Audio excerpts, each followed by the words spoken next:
Hello there, super friends. My name is Brad, and you're watching Comic Talk, the show on my YouTube channel where once a week we get together and talk about comics. For today, we're going to be discussing Action Comics issue 982, and we'll be continuing along with the Revenge storyline. Let's get started. So here we have the band of Super Run friends. They're all together in Batman's moon base, and they're beginning to get antsy, a few of them. They just want to, hey, we're all here, we're together, we have our combined forces, let's go down and let's just destroy the Man of Steel.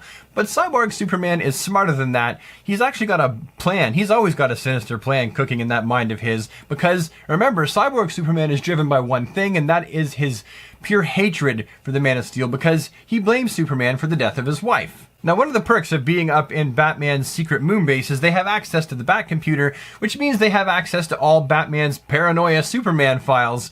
And they're like, hey, he's got a Fortress of Solitude. That Fortress of Solitude is made by ancient Kryptonian technology. And so the Eradicator is interested in it just for that fact alone, because it's Kryptonian technology, and the Eradicator is 100% interested in preserving Kryptonian heritage. He further baits Metallo into the plan by saying, hey, that Kryptonian technology could probably keep you alive forever, whereas how long do you think that kryptonite heart of yours is going to last before you die? He further baits in Mongul and Blanque by telling Mongul that the technology to recreate his war world is in there, and that the ability for Blanque to create his canvas of death is also hiding inside of the Fortress of Solitude. One of the biggest things to note is that this is where he grabs Zod and really pulls him in, because Zod is a loose cannon. Zod doesn't have to listen to Cyborg Superman. He could destroy him, as Superman could too, except for Superman holds back, and Zod don't give no craps. Zod's in it for himself as well, and Zod wants one thing, and Cyborg knows it, and that's the Phantom Zone projector. He needs the Phantom Zone projector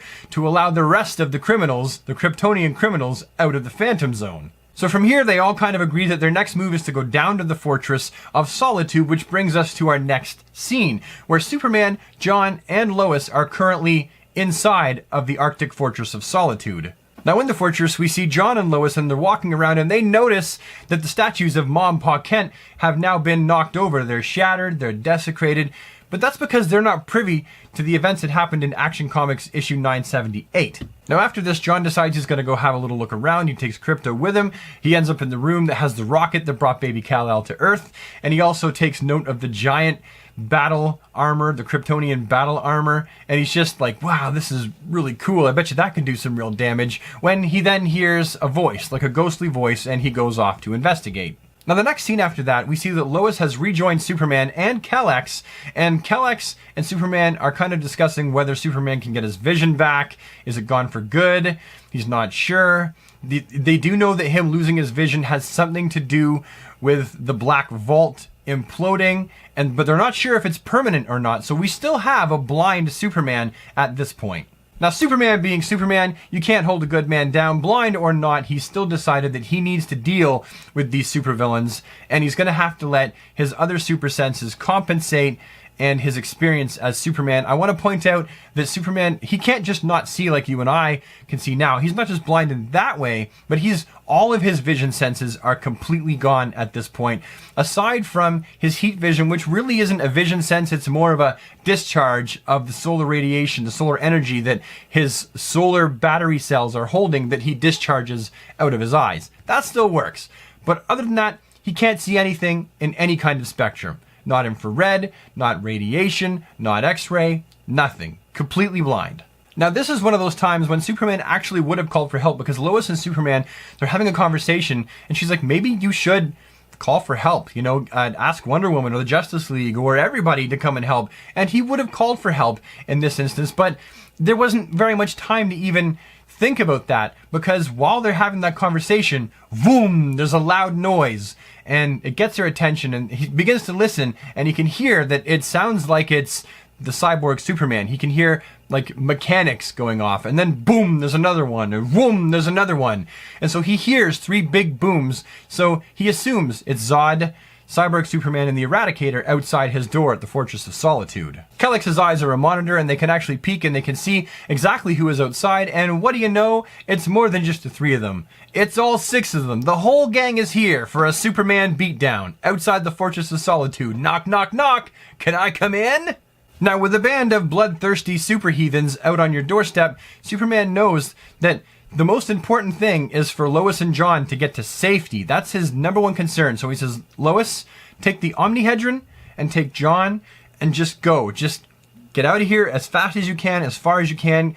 Get to safety, get John to safety, and I'm going to go at the outside of the fortress and I'm going to try and make a distraction to buy you some time so that you can get away. Outside, we see that the supervillains are all trying to get into the Fortress of Solitude, and I'm sure they could have eventually gotten in, but it's an incredibly strong structure. Like, it probably would have needed all of them to get into the Fortress of Solitude, because it's a fortress. We don't really see the fortress take any damage, and there's no time to, because as they're creating their frontal assault on the fortress door, they hear a rumble. And then boom! Superman plows out from underground, knocks them all on their butts, and they're all disoriented, and Superman begins using his other super senses to try and find them. And so he listens, he can hear the Cyborg Superman's gears, and then he can smell Mongul, because Mongul, I guess, has some bad space BO. And he grabs the Cyborg Superman by the ankle, and he smashes him into Mongul.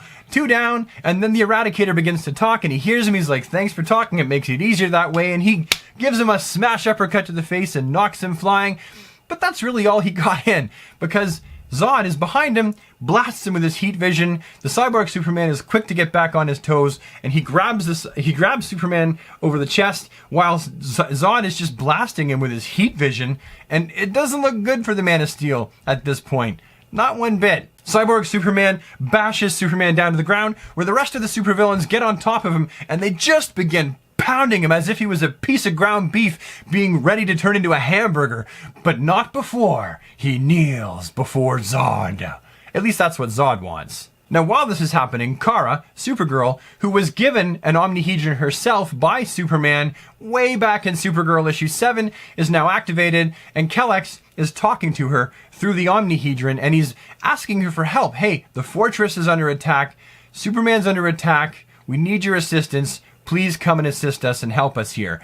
And so, of course, Kara's gonna help. She rips open her shirt, S, and then off she goes. Now, back outside the Fortress of Solitude, Superman is still receiving his super beatdown from 6 of the galaxy's most powerful supervillains when Supergirl rushes in, grabs him, flies him to safety, and the last page is actually a full-page panel where we see that Lex Luthor, Super Dashman, Superwoman, Steel, and Supergirl have all shown up to the aid of Superman, and they've placed themselves in between the Fortress of Solitude and General Zod and the rest of the evil ruffians. It's gonna be a super-powered battle for the ages in the next issue of Action Comics. I guarantee you this. The next part of the story is aptly called Fight for the Fortress. Fortress. Now, I love this issue for so many reasons. For one, we're actually seeing that Superman is not alone, that he has allies and people. Everyone that bears that S-crest on their chest, aside from his son John, are outside, and they're there for him because he's been there for them and for the world so many times. Remember, in this timeline, Superman and Lex Luthor aren't exactly enemies anymore, and this Lex Luthor actually inhabits, I would think, a fairly accurate role. He's still out for himself, he's still selfish, however, he still wants the best for mankind. He just wanted to be the one to bring it to them, and so he's wearing...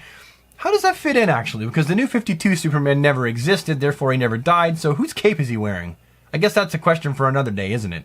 Now, I myself am actually really excited to see how some of these characters stack up against these supervillains. For one, Super Dash Man and Superwoman, Lana Lang, they're both actually really very inexperienced in fighting supervillains compared to Superman and Green Lantern, Flash, and Batman. They're new on the super scene by comparison to the people they're going to be going up against. So I'm interested to see what that dynamic is and what works out. And also, really honestly, the thing I'm most excited about is Zod and Supergirl, Kara. I really want to see what happens between those two, because you have Kryptonian at full power versus Kryptonian at full power, and they have completely differing ideologies, and they're going to clash big time. I'm also excited to see how Superman gets his sight back. We know it has to do with the Black Vault, and I'm sure that him absorbing the Black Vault, which is what I think happened, is going to play a major part in actually defeating the villains that they're coming up against. I think that it's entirely possible that these supervillains are going to overpower